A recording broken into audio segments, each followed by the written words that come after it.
அப்படியே பேசி பேசி பேசி குறைஞ்ச கடைசியில் 10 பேருக்கு வருவாங்க.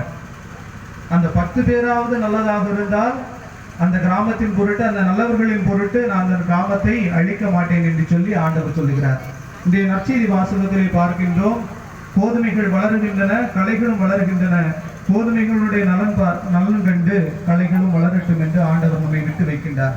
ஆண்டவருடைய சந்நிதியில் வரும் பொழுது இந்த விழாக்கள் எல்லாம் நமக்கு தருகின்ற செய்தி, நாம் இறைவனை போன்று புனிதத்தன்மை அடைய வேண்டும், நாம் இந்த புனிதரை போன்று புனிதத்தன்மை அடைய வேண்டும் என்பதுதான் இந்த விழாக்கள் நமக்கு தருகின்ற செய்தியாக இருக்கிறது. 2 பேர் ஜெபிக்க வருகின்றார்கள். ஒருவர் ஆலயத்திற்கு உள்ளே இருந்து ஜெபிக்கின்றார், ஒருவர் ஆலயத்துக்கு வெளியே நின்று ஜெபிக்கின்றார். வெளியே நிற்கின்றவர் என்ன சொல்லுகின்றார்? ஆண்டவரே, நான் பாவி, உம்மை ஏறெடுத்து பார்ப்பதற்கு கூட எனக்கு தகுதி இல்லை, என்னை மன்னியும் என்று சொல்லி ஜெபிக்கின்றார்.